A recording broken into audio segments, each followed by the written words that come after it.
আমি রিয়া। আহ্লাদের সাথে আমার আরেকটি ব্লগে আপনাদের সকলকে ওয়েলকাম জানাই। আজ সরস্বতী পুজো, তবে এবছর আমাদের সরস্বতী পুজোটা অন্য বছরের থেকে একটু অন্যরকম হতে চলেছে।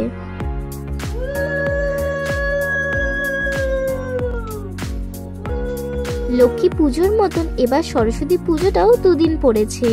আমরা প্রথম দিনটায় করেছি। আপনারা তো জানেনই, ঘরে পুজো থাকা মানে সারাদিনে হাজারো রকম কাজ থাকে। এবার যদিও পুজোর সবটা আয়োজন মাই করেছে, তাই অন্যবারের তুলনায় খুব ছোট করে পুজোটা হয়েছে।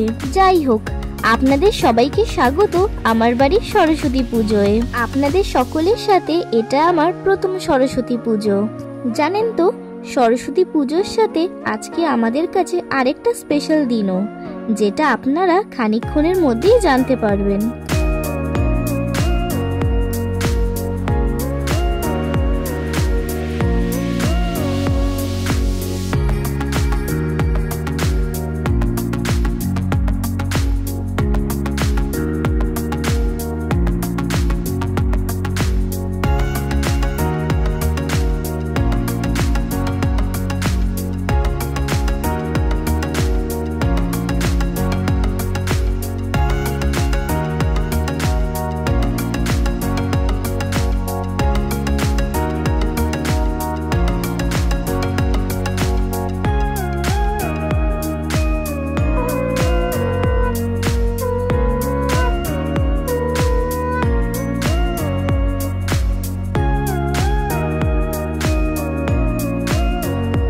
ছোট করে করা সরস্বতী পুজোর আয়োজনটা মা একা হাতে বেশ ভালোই করেছে।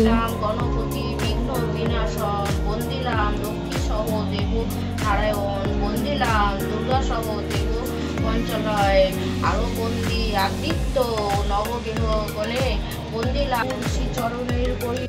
আমাদের অ্যাসিস্ট্যান্ট পুরোহিতকে আপনাদের কেমন লাগলো জানাবেন কিন্তু।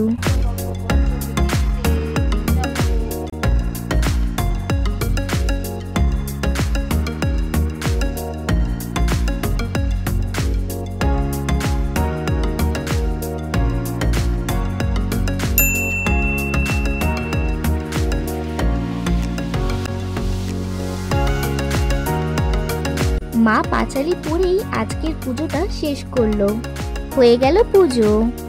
ছোট করে পুজোটা হলো ঠিকই, তার ব্যবস্থা করতে করতে জানেন অনেকটাই বেলা হয়ে গেল। এসে গেল আজকের সেই স্পেশাল মুহূর্ত, যার কথা আপনাদের বলছিলাম। আজকে আমার মায়ের জন্মদিন। জন্মদিনটা সরস্বতী পুজোর আগের দিন পড়েছে, কিন্তু সরস্বতী পুজো এবছর দুদিন পড়ায় একসঙ্গেই দুটো করতে হলো। দুই বোনে মিলে সকাল থেকেই সব রান্নাবান্না করতে শুরু করে দিয়েছিলাম। মার সব পছন্দের খাবারগুলোই আজ রেঁধেছি আমরা।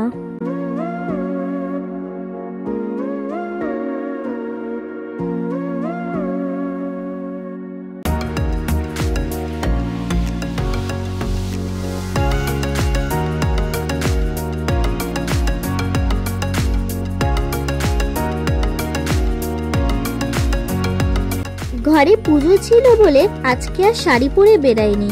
কাল প্ল্যান হয়েছে বেরানোর। বেরালে তো আপনাদের সাথে শেয়ার করবই। এখন বেরিয়েছি পাড়ার কটা ঠাকুর দেখতে। এবছর দেখছি দুর্গাপুজোর মতো বড় বড় পুজো মণ্ডপগুলিতেও বেশ বড় করে সরস্বতী পুজো অনুষ্ঠিত হচ্ছে। ভিড়ও হচ্ছে বেশ। কিন্তু কি বলুন তো, পাড়ায় পাড়ায় বা স্কুলে স্কুলে ছোট করে যে সরস্বতী পুজো আয়োজন করা হয়, তার মধ্যে যে আন্তরিকতা বোধ বা ভালো লাগা থাকে, তা বড় বড় মণ্ডপের থিম পুজোয় খুঁজে পাওয়াটা একটু কঠিন।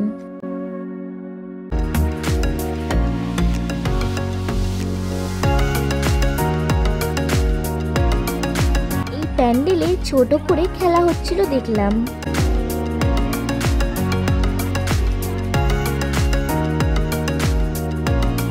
এবারে মায়ের জন্য যে কেকটা আনিয়েছি সেটা আপনাদের দেখাই। মা বলেছিল এবার আমার জন্য ক্রিম কেক আনিস না, তাই আইসক্রিম কেক আনা হলো। একদিকে ভালোই হলো, কেক আইসক্রিম দুটোই খাওয়া হয়ে গেল। এটা হলো ভাডিলালের কাসাটা আইসক্রিম কেক। মার দেখলাম এই ফ্লেভারটা পছন্দ হয়েছে।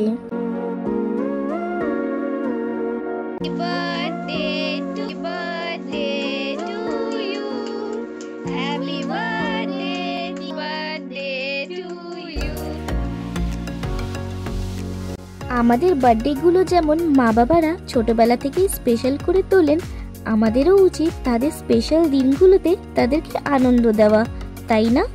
তাই এই হলো আমাদের মাকে আনন্দ দেওয়ার এক ছোট্ট প্রচেষ্টা। আপনারাও আমার মাকে উইশ করবেন আর চেষ্টা করবেন নিজেদের বাবা মাকে এই ছোট্ট ছোট্ট আনন্দগুলো দেওয়ার। আজ তবে আসি। ব্লগটা ভালো লেগে থাকলে একটা লাইক করে দিয়ে আমার চ্যানেলটিকে সাবস্ক্রাইব করে দেবেন। আপনারা সকলে খুব ভালো থাকবেন। বাই।